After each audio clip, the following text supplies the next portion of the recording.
Apa gimana ulangi? Kan kakak itu suka petualangan dan sejarah lain-lainnya kan, dan semacamnya setelah karya seni gitu. Nah, kan kakak pengen nyari yang buatan orang muslim, yang cerita-cerita orang muslim dan sejarah Islam. Nah, kadang-kadang itu sulit didapat. Terus kakak harus gimana? Ya cari tahu, bisa ke perpustakaan. Kakak harus ke perpustakaan besar kalau mau referensinya banyak. Tapi bunda kamu di kakak Pak.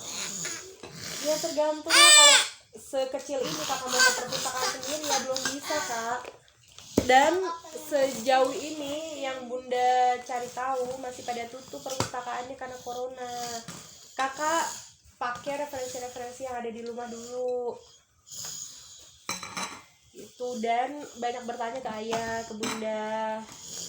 Ke adek. Kalau bertanya ke adek, nanti dia jawabnya gimana? Ngasal. Nanti kakak nanya-nanya ternyata salah lagi. Makanya hati-hati juga dalam mencari sumber berita, sumber informasi, karena tidak semua harus kakak harus membaca beberapa referensi sampai akhirnya kakak bisa menyimpulkan mana yang benar. Megawati itu perempuan ya? Kok gak pakai kerudung sih? Ya berarti dia belum berislam dengan baik kak. Awas deh, panas kak. Terus dia sholatnya gimana? Sholatnya pakai mukena. Tahu dari mana? Ya orang Indonesia dulu nak, orang Indonesia sholatnya pakai mukena, apalagi nggak pakai kerudung. Terus apakah kan banyak nih artis-artis Indonesia, Ditutup. penyanyi Indonesia sebenarnya dia berislam, dia mengucapkan syahadat, dia sholat, dia puasa, namun dia mengumbar auratnya. Nah, udah mah bajunya gak ada lengan sampai sini doang, celana sependek itu, ketat. Nah, terus mereka keluar rumah kayak gitu, terus mereka percaya diri gitu. Nah, mereka dosa, tapi kan mereka Islam. Tapi apakah semua orang Islam masuk surga? Enggak ada jaminan seseorang yang masuk Islam cuma berdasarkan nih KTP aku Islam atau aku Islam loh, tapi tidak menjalankan Islamnya dengan baik, itu masuk surga. Nggak ada bukti sesungguhnya. Tapi ada yang bilang dia masuk neraka tapi nggak abadi. Bukti sesungguhnya keislaman seseorang adalah dengan dia menjalankan Islam dengan sebenar-benarnya di sepanjang kehidupannya dia. Tapi kalau dia pas awalnya belum tahu gimana? Pas awalnya belum tahu berarti tidak ada hukuman untuk dia. Tapi tidak ada di Indonesia ini sekarang ini yang bunda pikir dia polos, tidak tahu sama sekali ilmunya. Nggak ada, karena informasi sekarang itu mudah sekali diperoleh. Nah, informasi kadang juga salah. Tapi dia pasti tahu bahwa menutup aurat bagi wanita itu adalah wajib. Tapi kalaupun dia tahu, kenapa dia nggak lakukan? Itu sama kayak kakak, boleh enggak membantah orang tua? Bunda tahu sendiri jawabannya. Ya itu kenapa kakak masih melakukannya? Sama, dia tahu wajib untuk menutup aurat, kenapa masih melakukannya? Kembali lagi itu pertanyaan ke kakak, belum bisa melawan hawa nafsu. Dari mana enakan membantah? Nggak ada enak-enaknya sama sekali. Terus gimana?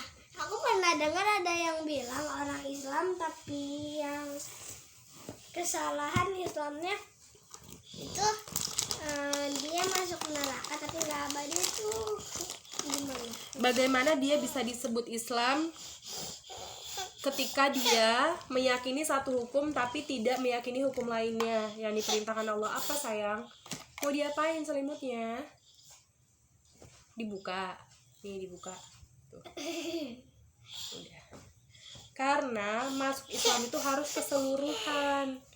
Nggak bisa tuh, iya aku masuk Islam, aku puasa, aku sholat, tapi aku nggak menutup aurat ya. Belum. Harus keseluruhan. Berarti nggak Islam. Iya masih belajar, artinya masih belajar, tergantung dia benar-benar menolak sama sekali atau sebenarnya di dalam hatinya ada pengen menutup aurat. Pengen, kenapa dia nggak belajar? Dia tidak bisa melawan hawa nafsunya. Sama kayak kakak masih membantah bunda atau enggak? Jawabannya apa? Kenapa? Kan kakak tahu itu tidak boleh, kenapa masih dilakukan? Kakak Enakannya gitu.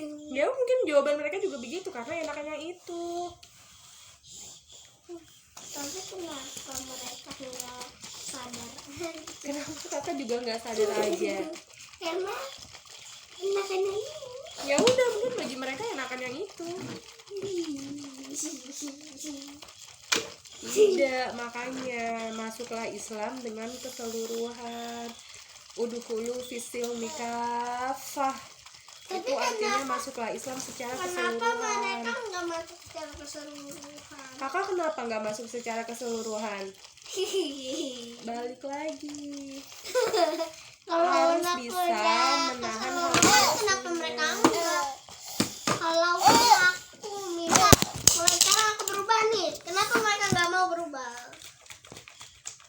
Ya semua orang ada yang belum ngerti bahwa mereka adalah salah. Ada yang ngerti salah tapi tetap melakukan. Ada yang ngerti salah dan memperbaiki dirinya. Ada yang ngerti salah dan terus belajar. Makanya macam-macam. Kenapa yang Kamu mau masuk ngerti kategori salah? mana? Mereka ngerti nih, dia berbuat kesalahan. Dia ngerti nih, oh, aku berbuat salah nih. Tapi kenapa dia nggak memperbaiki itu ya? Kakak juga, kakak tahu salah, tapi kenapa kakak nggak memperbaikinya? Iya, keren. Ya udah, kakak harus bisa merubah diri kakak termasuk Tapi ke kalau aku golongan berubah, yang dia kan nggak berubah. kakak mau disama-samain sama yang lebih buruk. Kalau mau nyamain itu ke orang yang lebih baik. Enggak, kalau aku berubah, kenapa mereka tidak berubah? Bunda doain mereka juga berubah. Kalau orang yang kayak gitu udah meninggal gimana? Yang kayak gitu itu kayak gimana? Orang yang Islamnya enggak, Adek, nono sakit kakaknya. yang Islamnya kayak gitu yang enggak secara keseluruhan itu, mereka udah meninggal, mereka dihukumnya gimana? Abu Tholib orang baik nggak? Iya. Masuk Islam nggak? Enggak. Hukumannya gimana? Enggak. Neraka. Tapi kenapa Abu Thalib enggak masuk Islam aja? Pertanyaan kayak gitu balik lagi.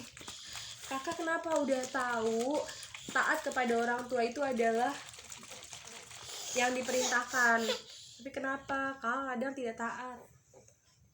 Karena Banyak seseorang banyak alasan orang-orang kenapa sakit, kenapa itu tidak menjalankan sesuatu yang seharusnya mereka lakukan. Banyak alasan. Ada yang cuma karena males, ada yang karena aku sudah nyaman begini, ada yang tidak mau tadi kekuasaannya tidak mau tidak mau keluar dari zona nyaman, ada yang kekuasaannya tidak mau diruntuhkan. Banyak tapi kan alasannya. kalau misal ada raja, dia nggak mau masuk Islam.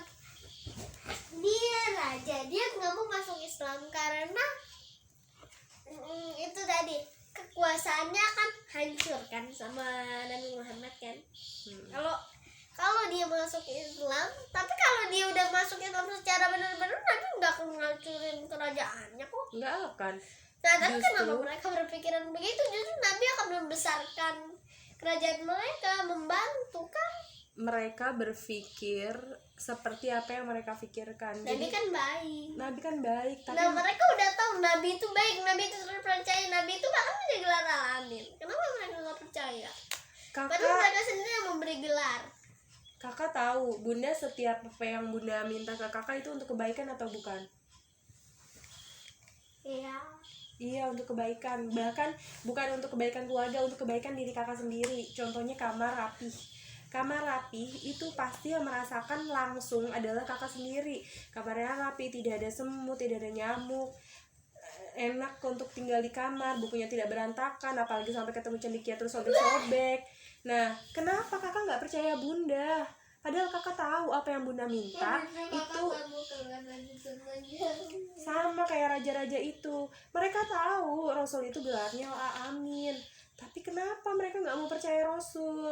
Dengan mengikuti saja perintah Rasul tuh, Rasul juga pasti bijaksana, punya sikap bijaksana ketika iya, bahkan syarat-syarat untuk berperang dengan Rasul aja itu syaratnya banyak banget gitu. Kalau mereka benar sudah membangkang banget, mereka yang menyerang duluan kayak gitu, Rasul itu pasukan-pasukan Rasul itu tidak akan menyerang duluan itu di fase-fase dakwah tertentu kayak gitu.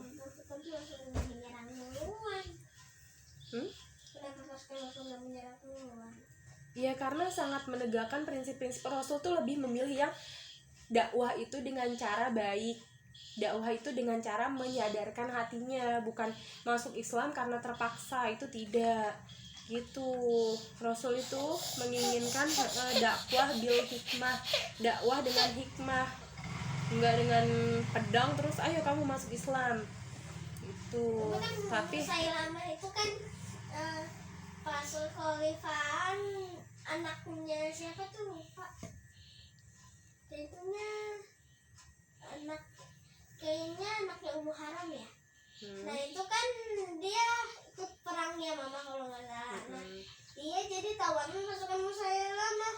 Nah terus kan sama Nabi tawanan itu dibaik-baikin. Nah Musailamah kan nanya, siapa Nabi kamu? Muhammad. Allah.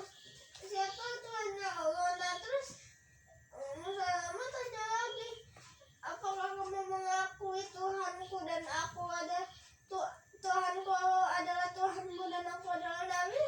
Dijawab sama dia tidak. Terus kenapa dibunuh? Ya itu kan bukan Rasul, itu Musailamah. Bahkan tahu nggak? Tapi dia kan mengaku sebagai Nabi.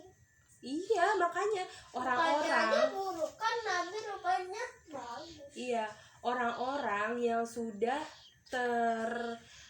berada di lingkungan yang buruk atau sikapnya buruk, biasanya memang apa yang dia lakukan sehari-hari atau bahkan pada kejadian kayak gitu dia juga akan melakukan hal buruk, Kak.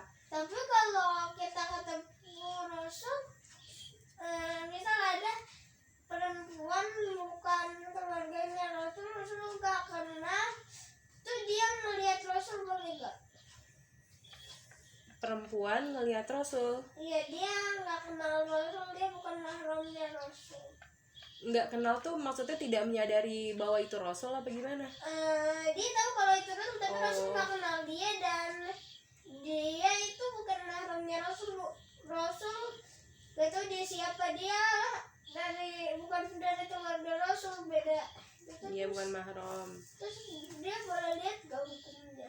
Nah, kalau laki-laki dan perempuan itu boleh melihat sekali, maksudnya gitu. Tapi bukan melihat sekali terus-terusan dengan pandangan yang misalkan ih dia cantik ya, misalkan kalau kakak ke laki-laki ih dia ganteng ya gitu, ih gitu, kayak gitu tidak boleh. Karena pas ada nih dikisahkan, bunda lupa siapa tokohnya, Nabi Muhammad bersama seorang pemuda yang itu adalah suasananya di tempat penyembelihan kan banyak orang. Nah ada wanita dari suku mana itu yang cantik banget. Terus yang si laki-laki ini, yang si pemuda ini melihat terus kalau wanita itu. Lalu Rasul tegur. Tegurannya tuh bilangnya pandangan yang pertama itu boleh, maksudnya nggak sengaja lihat gitu. Gak sengaja lihat, tapi pandanganmu yang seterusnya itu tidak boleh gitu. Jadi kalau misalkan untuk sekedar saling menyapa, Pak permisi gitu, atau ya ngelihat di orang sekeliling, iya untuk memberi salam itu boleh. Tapi kalau misalkan ngedeketin orang, Mas assalamualaikum ngapain, tapi dengan apa ya, niat yang buruk, misalkan niat menggoda ataupun niat mengganggu, itu tidak boleh. Atau melihat doang juga ngeliatin, iya tadi tapi sambil hatinya berkata bahwa ya apa, ih ganteng banget, tapi maksudnya bukan karena mengingat Allah, wah masya Allah apa namanya, parasnya indah sekali ciptaan Allah gitu, tapi tetap aja itu akan lebih membuat kita mengidolakan orang itu gitu, membuat kita teralihkan dari kecintaan kita kepada Allah. Iya kayak gitu. Kalau Rasul Tapi Rasul boleh ngelihat wanita itu enggak? ya iya boleh dalam pandangan yang biasa aja, bukan yang dipandangi terus-terusan, sama Terus aja. gimana istri Nabi, kan mereka awalnya ngelihat Nabi dulu. Iya tapi kan ngeliatin bukan yang ngeliatin terus gitu. Tapi kalau Khadijah gitu kan dia setiap hari. Enggak, dia kan ketika apa namanya kerjasama sama Rasul yang dikisahkan itu sekali, dan itu juga yang membersamai Rasul bukan Khadijahnya sendiri tapi Maisarah. Kan ketemu setiap hari sama. Masa sih ketemu setiap hari? Yang ketemu setiap hari Maisarahnya Enggak kan? setelah menikah. Enggak kan, sebelum menikah Rasul kerja di Khadijah kan? Di satu kali ini doang, satu kali perniagaan. Kan masa kan karyawan sama bosnya ketemu lah, karyawan Iya. bawahan sama atasan. Nah, tidak ada cerita, tidak ada dikisahkan si Khadijah itu melihat Rasul terus-terusan, nggak tahu. Jadi pertanyaan kakak itu tidak berdasar, kecuali kakak pernah ada bacaan saat itu Khadijah melihat Rasul berulang-ulang atau gimana, itu baru kakak pertanyakan. Di situ tidak ada dasarnya pertanyaan kakak. Tapi kalau Safia pas dia belum masuk Islam, Kenapa? bukannya dia ngeliat Rasul? Ya mungkin iya. Dan ya jelas dia belum masuk Islam, dia belum ngerti lah. Seseorang yang belum masuk Islam mungkin belum tahu agamanya.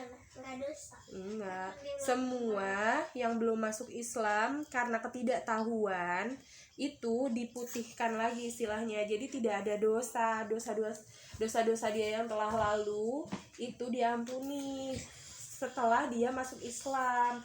Makanya bagi orang-orang yang belum masuk Islam, ya inilah kesempatanmu gitu untuk masuk surga kayak gitu. Kan ada tuh yang pas Fathul Mekah kan, yang siapa tuh namanya, siapa-siapa aja tuh pokoknya.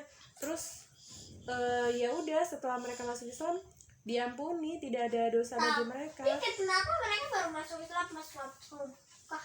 Ya kesadaran mereka baru sampai ada di situ kak. Kan orang Tapi itu kan karena dipaksa kan? Ya bisa jadi karena Mereka terpaksa. takut dihancurin, mereka takut diapain, karena saat itu tanaman itu lebih kuat dari mereka. Bisa jadi Nah, orang berarti untuk mereka nggak berharap beneran karena Allah.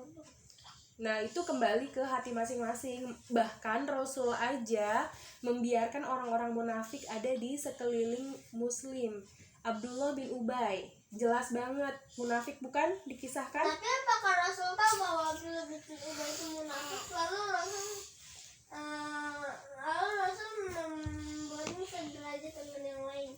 Iya, akhirnya karena kejahatannya itu Rasul katakan di dalam Al-Qur'anku dikatakan akhirnya bahwa orang-orang munafik itu setara sama orang kafir.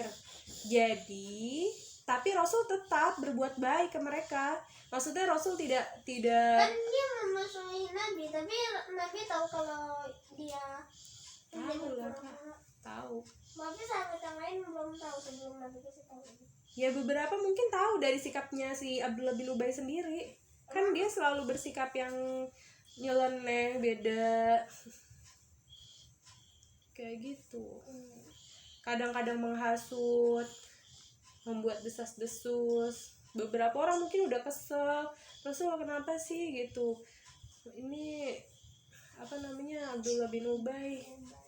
Iya, bahkan ada cerita yang Abdullah bin Ubaynya itu mau dibunuh. Desas-desus Abdullah bin Ubay itu mau dibunuh Rasul ya karena dia sudah melakukan desas-desus yang parah, yang kalau nggak salah yang itu yang hadisul ifki. yang Nabi mukul Agustus terus mati ya? Enggak, tapi ya enggak dibunuh. Bahkan ya Rasul bilang enggak, aku tidak akan membunuhnya gitu. Jadi kisah dibunuh itu karena orang-orang berpikir dia sudah terlalu keterlaluan, tapi Rasul tetap memaafkannya. Bukannya yang pas perang itu Abdullah bin Ubay ketemu Nabi pengen ngebunuh Nabi, terus Nabi pukul itu dia pakai tongkat sampai dia mati. Kurang tahu sih, Bunda juga nggak paham meninggalnya Abdullah bin Ubay di mana. Iya gitu. Di cerita aku kalau nggak salah kayak gitu. Ya. Gitu. Bantuin kakak ya tutupin jendela.